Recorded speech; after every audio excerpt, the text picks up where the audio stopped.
Good evening, everyone, and welcome to the Sci-Fi Movie Guy Show.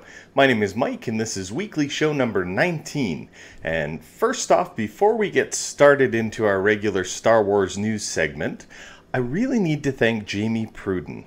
Now, if you look down here, you'll see my new Sci-Fi Movie Guy painting logo, and that was done by Jamie Pruden, an artist in Edmonton, Alberta. And he has a show on Twitch TV called Hangin' Art, The Art of Hanging Out, with Jamie Pruden and Tim Becker. And I was on that show a couple weeks ago, and it's a fantastic show. You guys should really check it out. Go to Twitch TV, and then just type in Hangin' Art or Jamie Pruden, Jamie Pruden, and find his show. He's on Monday, Tuesdays, and Wednesdays from 7 p.m., usually till about 10 p.m. Sometimes they wrap up early, depending on what guests they have on. But they talk a lot about sci-fi stuff. They also talk about just general world stuff. He's very knowledgeable. Tim Becker, who's his co-host, also very knowledgeable in the sci-fi, Star Wars, especially Star Trek stuff.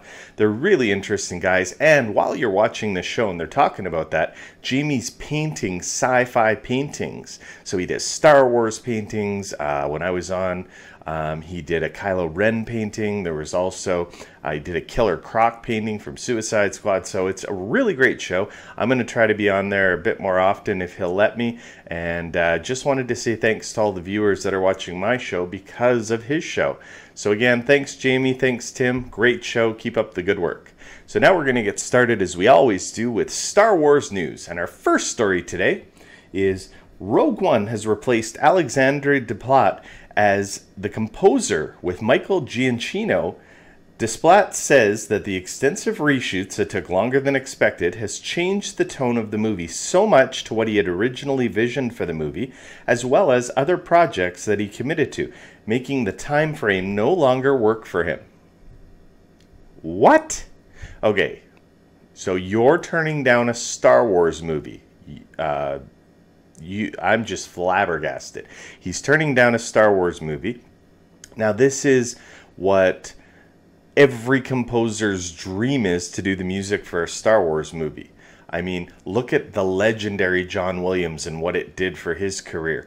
Now, he did some Indiana Jones scores, if you've ever heard of that movie. Now, I made some notes here. Like, Giacchino is amazing, and it's a great thing. I actually think Giacchino will take over for John Williams on all of the Star Wars movies eventually. But Giacchino did Mission Impossible 3, The Incredibles, Ratatouille, all 3 rebooted Star Trek films, and he's also set to do Doctor Strange in November. So, you know what? This movie's in great hands. But wow, you turned down a Star Wars movie. See, what I think really happened is Disney probably couldn't get Giacchino at first, settled for Desplat, and then Giacchino might have come available, so they said, really sorry, but we'll let you bow out however you want. Or it's got to be something like that, because nobody turns down a Star Wars movie. Seriously. So I don't believe all of this news story. But you know what? I'm still happy. Rogue One is in very good hands for music. Now, the other thing that I want to talk about is the way he said extensive reshoots changed the entire vision of the movie. Now, we had heard they were doing reshoots just like normal, and when I saw the reshoot schedule, they didn't go over on it. So I wonder if there's any truth to that, though. I wonder if Rogue One was in a little bit of trouble and Disney went back and said, okay, we got to do a bit of a rewrite. We got to get this done. Now, am I worried about Rogue One? No, I'm not. Disney and Lucasfilm will not put out a movie that isn't good. Well, Lucasfilm might when George Lucas was involved, because we have the prequels, but Disney won't. And with J.J. Abrams as executive producer on all of the Star Wars films, you know he's going to get a screening with well and enough time to do some changes and alternate cuts if need be to give his stamp of approval on it. And I have a lot of faith in Gareth Edwards as a director. So don't worry about Rogue One. I would bet my life on it that it's going to be a fantastic movie. And I've said before, I am more excited to see Rogue One than I am to see Star Wars Episode 8, if that makes any sense to you Star Wars fans.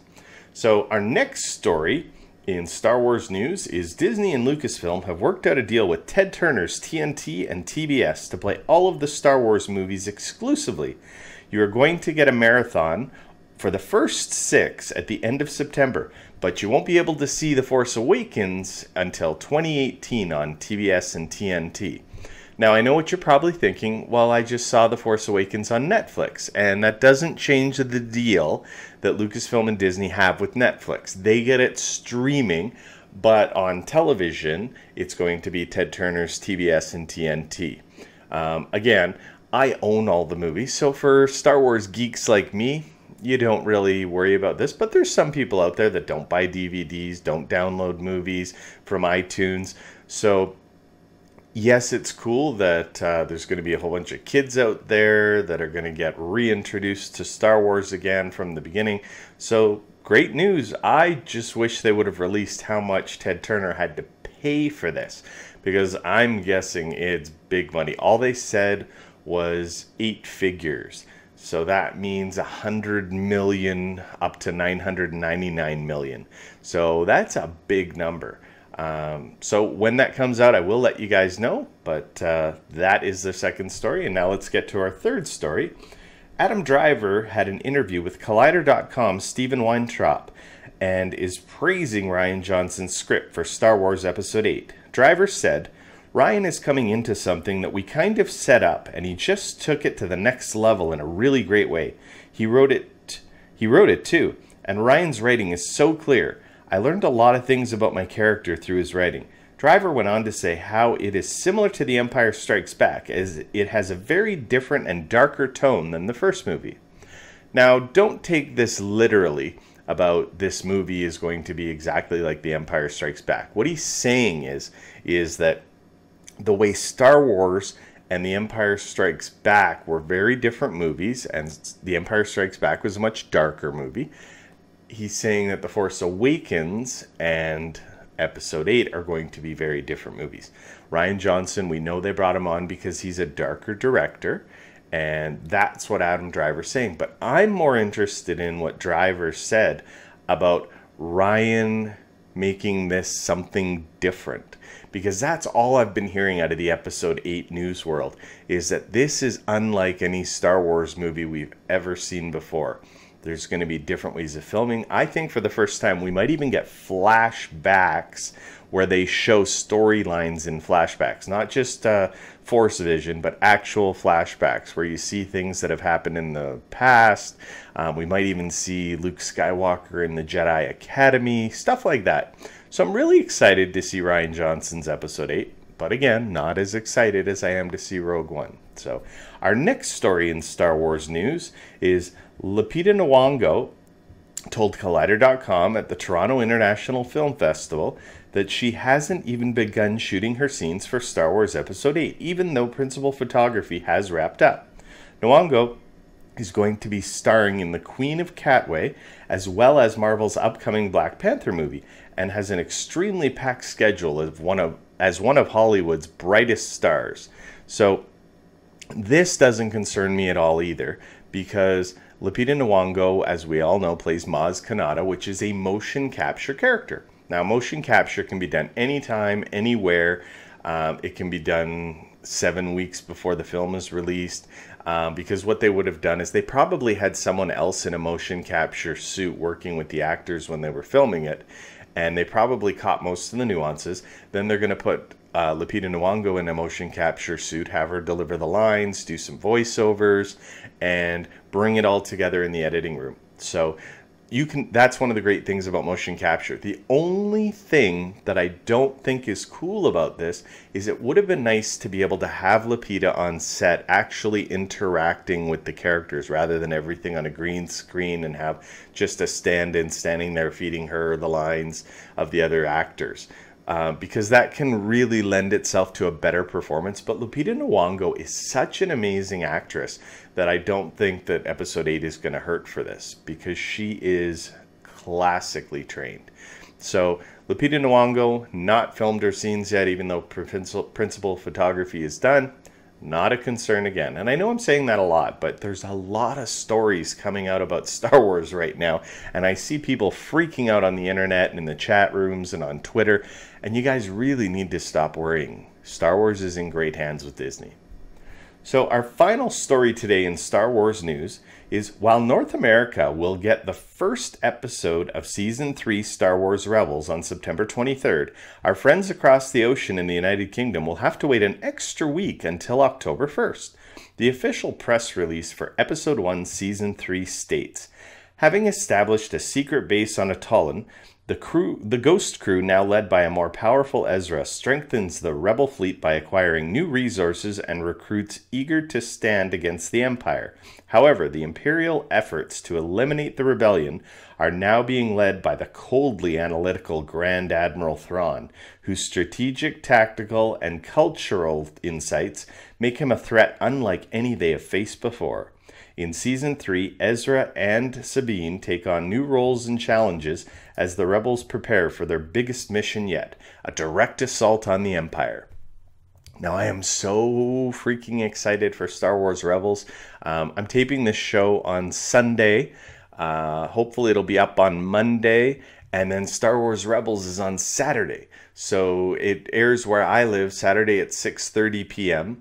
So as soon as it's over, I'm going to come to my studio. I am going to do a recap show of Season 1 or Season 3, Episode 1 of Star Wars Rebels, and hopefully get it up that night so you can watch it in the morning when you get up. And please tell me what you think. I want to hear in the comment section below.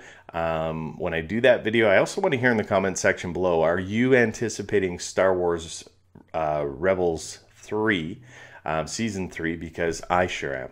Now, if you aren't watching Star Wars Rebels, you really should be. I know you're thinking it's a kid's cartoon, but it's really not. It's for adults too. And what I'm hearing about Season 3 is that this one is more adult than ever. They moved it to Saturday, 6:30 p.m. Mountain Standard Time on Disney XD. And if you're a Star Wars fan, make sure you're watching Star Wars Rebels. So now we're going to get into sci-fi news. So our first story today in sci-fi news is Zack Snyder released on Twitter a look at one of Ben Affleck's batsuits from the new movie The Justice League.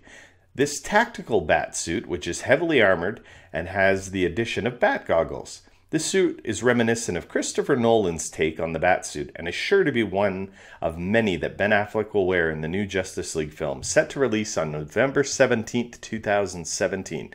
And I have to tell you, I love this batsuit. I wasn't a huge fan in Batman v Superman of the big giant battle armor that he was wearing to fight Superman, even though I understand why he needed it. I mean, he was fighting Superman, for heaven's sakes. But this batsuit looks like the Batman I love from The Dark Knight. So Zack Snyder is probably going to have made 5 bat suits for Batman in the Justice League, because this is the tactical armor suit, and we're probably only going to see it for 5 or 10 minutes in the movie. And this is probably when he's going into deep battle with some big monster. And you know what? He's going to need these armored suits, more armored than the regular bat suit he goes out and fights crime in Gotham. Because the superheroes that he's with, the Justice League guys, are all metahumans. And he's just a regular human being. So he needs a little bit of extra protection. Just kind of like in Marvel, where you have Natasha Romanoff, Black Widow.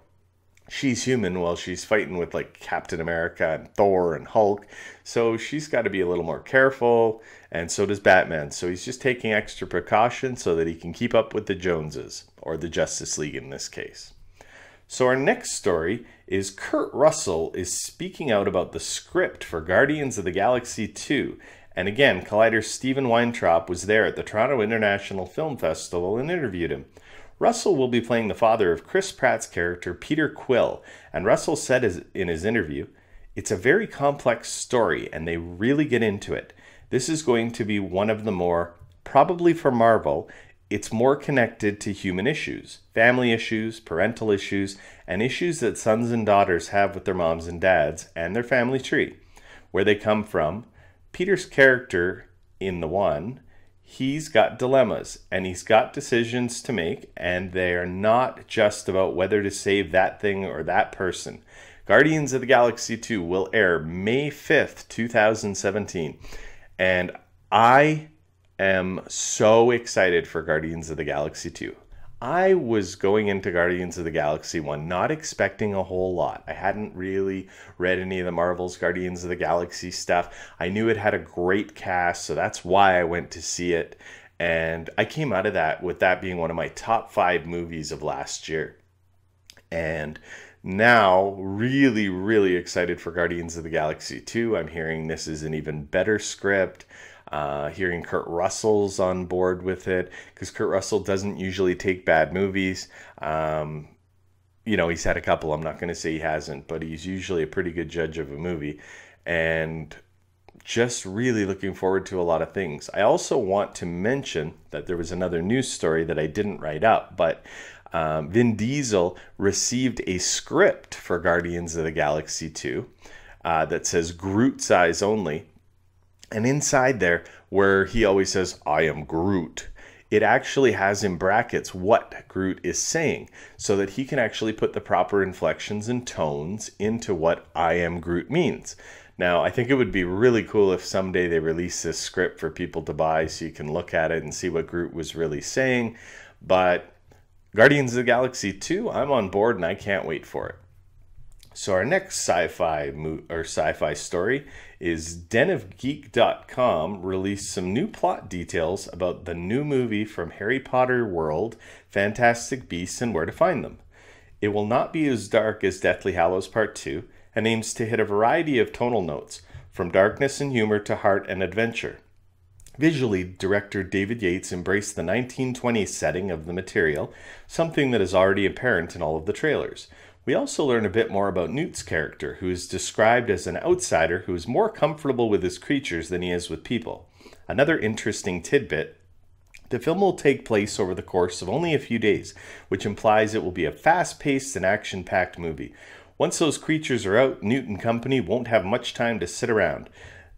There was also more about Colin Farrell's character released. He's called Graves, and he's chief of the security officer for the protection of wizards for the Makuza. He is also the right-hand man of President Serafina Picquery. Graves will be investigating the goings-on in New York City and is in touch with Newt's brother Theseus, who's a powerful Auror back in the UK. More on Jacob's character, played by Dan Fogler.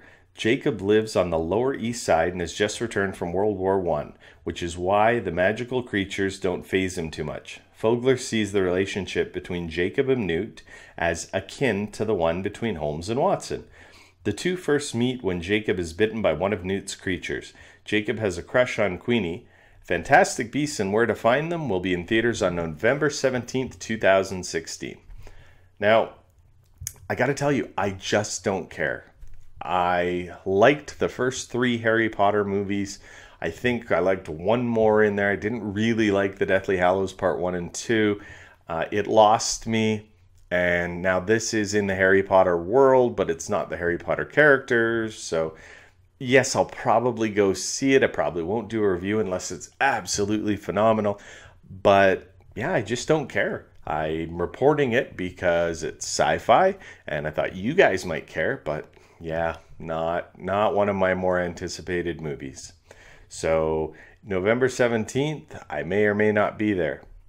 And now our sci-fi story is CBS's new Star Trek Discovery TV show has been pushed back from a January 2017 premiere to May 2017. The new series, Star Trek Discovery, will instead air on CBS All Access and Netflix the day after. The news was revealed in a joint statement by showrunner Brian Fuller and producer Alec Kurtzman, who said the following: "Bringing Star Trek back to television carries a responsibility and mission to connect fans and newcomers alike to the series that has fed our imagination since childhood. We aim to dream big and deliver, and that means making sure the demands of physical and post-production for a show that takes place entirely in space and the need to meet an air date don't result in compromised quality. Before heading into production, we evaluated these realities with our partners at CBS and they agreed. Star Trek deserves the very best, and these extra few months will help us achieve a vision that we can all be proud of." Now, I am happy to hear that they took this, and I think more TV shows and more movies should not hold fast to a date that they say if they can get out of it, because this just tells me that they probably filmed the first 4 or 5 episodes, sat down, did a test screening, had some of the executives, and they said, we're not quite there yet. And so Fuller, rather than saying, oh, let's quickly do some changes, he said, okay, let's relook at this, because once we release it, we can't take it back. So am I upset I don't get to see a new Star Trek TV show in January? Yes, a little bit.